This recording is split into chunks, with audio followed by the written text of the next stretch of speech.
अब यह है प्रतिरोधों का समांतर क्रम। इसमें देखिए कैसे है। पहले तो रेजिस्टेंस को पैरेलल में जोड़ना है। पैरेलल में समांतर इस तरीके से, ठीक है। तो पैरेलल में समांतर इस तरीके से देखो कैसे जुड़ेगा प्रतिरोध।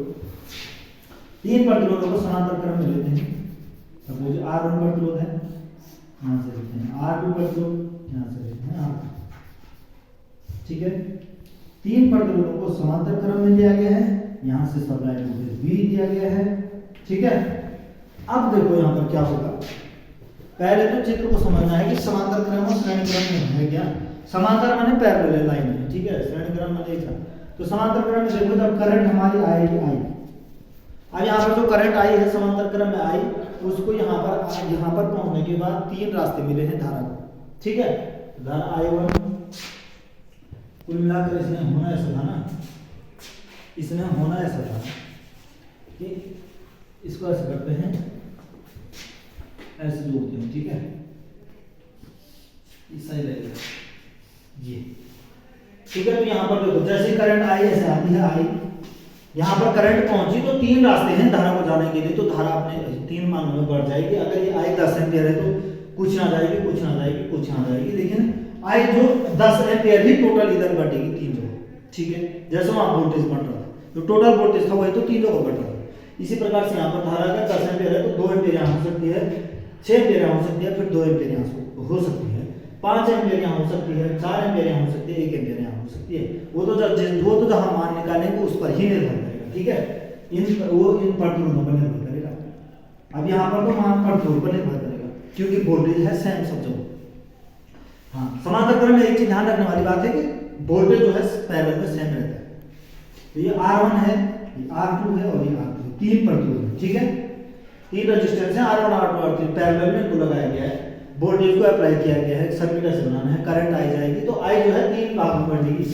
तो सपोज ये I1 है, ये I2 है, ये I3 है। आप किसी को भी I1 I2 I3 मान सकते हैं, उससे कुछ फर्क नहीं पड़ेगा। किसी को भी R1 R2 R3 मान सकते हैं, उससे भी कोई फर्क नहीं पड़ेगा।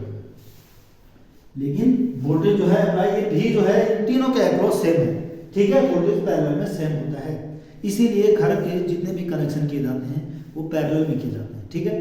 क्योंकि पैरेलल में वोल्टेज सेम चाहिए हमको, हमें करंट सेम से मतलब नहीं होता है, वोल्टेज सेम चाहिए।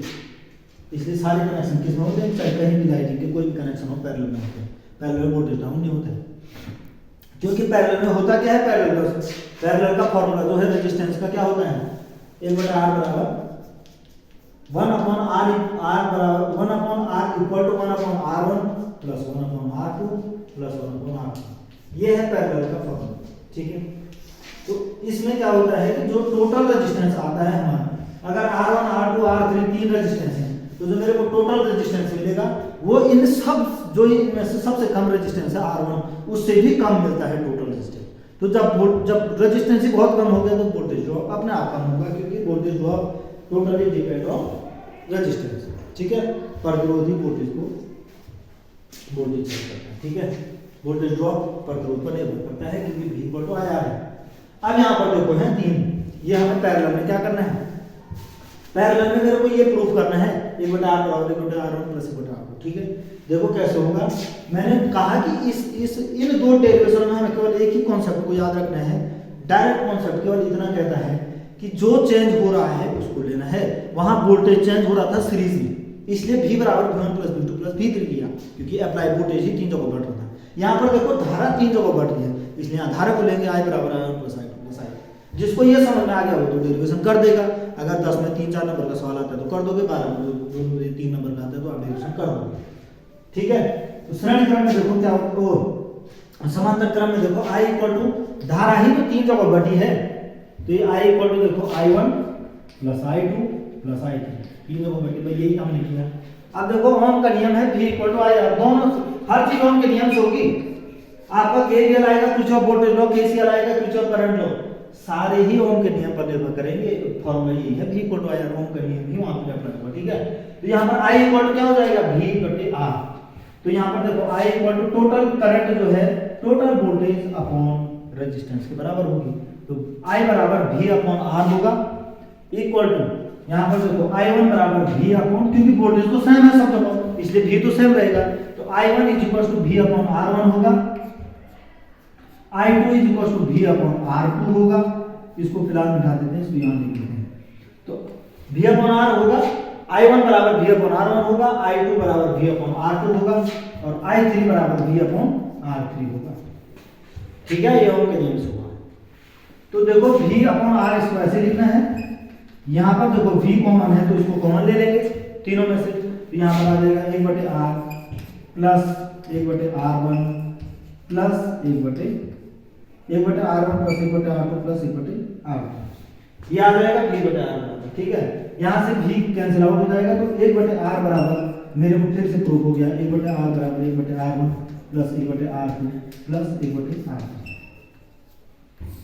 ये इस तरीके से प्रूफ हुआ है। तो बस कॉन्सेप्ट केवल इतना है, आपको केवल इतना ही समझना है इस सीरीज का कनेक्शन कैसा है, डायग्राम कैसा है, पैरेलल का डायग्राम कैसा है, और सीरीज में कौन सी चीज डिवाइड होती है और कौन सी सेम रहती है।